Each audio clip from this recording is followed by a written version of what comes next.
lord, look at this artwork. I thought that we already saw the Ascendant artwork. No siree, we just saw his regular one, but look at the Ascendant artwork, bro. The stance, the effects, the colors. Ooh, I love it. I love it so much. Holy Knight Roy is going to be a character that is a water human. His slots are going to be a 6-star physical, a 5-star defense, 4-star heal, or 4-star support. This is actually the same as his regular variation, if I'm not mistaken. His skill is able to heal all stats elements except faint, paralysis, seal, and freeze. His art has an 80% chance of inflicting freeze with 1500 break. His true art is able to increase all water allies break power by 100%. His super art buffs up all allies art gauge by 7 per second and physical damage by 150%. This is a type B effect. And his Phantom Bullet. Holy Knight Roy has a Phantom Bullet. Roy's Phantom Bullet, when activated, will deal a massive 250,000% water damage physical.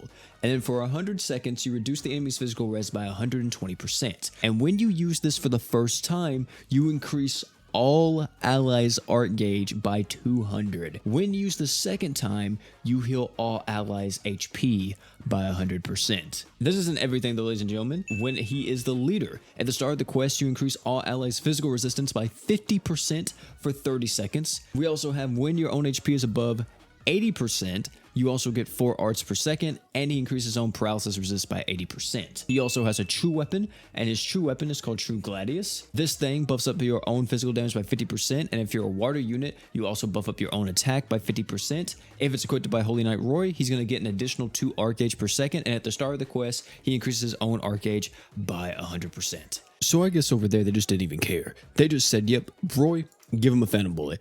And I can't really believe it. I actually am so surprised that we're getting the Phantom Bullet once again. And this is definitely the most loaded Phantom Bullet we've ever seen. A 200 art gauge up on the first use, 100% heal on the second use, with the massive multiplier on top of the massive amount of break, we're looking at some crazy damage. Now, one thing that I do want to mention about Roy is that he is doing a lot. And at first, I thought they were going to make him more of this breaker-style character, and I think he still kind of is. He has 100% break up in his kit if you use the True Art. He still has the Phantom Bullet that's going to be dealing 8,000 break. The main issue I see with him, at least in terms of his breaking potential, is the fact that he does not have break res in the kit. So he's going to have to utilize a character like Chloe or Arstella Orbis to be able to give break res down so he can actually break the enemies. I don't think that's the end of the world because he's offering so much. And the thing is, though, I don't think he's the best character in the game by any means. Definitely not anything lower than top 10. He's extremely good. And of course, me being me, I was trying to figure out if there was any kind of team comp that I could come up with or anything that would be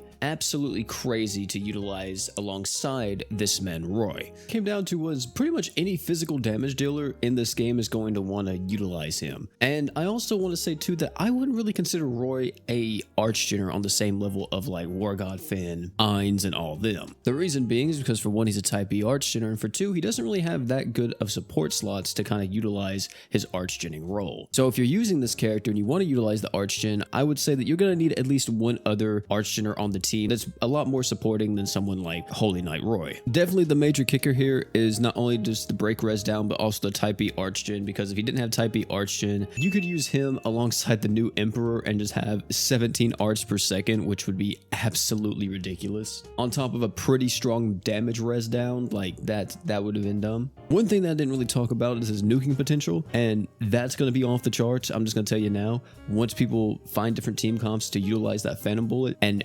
oh my goodness, if that thing is quick, y'all best believe Roy may be one of the best nukers in the game at this point. Either way though, that's Holy Knight Roy. Tell me down below what you guys think about him, if you guys are liking this unit, if you guys aren't. If you guys are going to be summoning for this unit or saving, I personally love the character just off of his artwork alone. He looks freaking sick. So hey, let me know your thoughts and opinions about this unit down below in the comment section. Let's discuss it. If you have any team comp ideas or anything else, let me know all of that. Oh, and one more thing before you leave.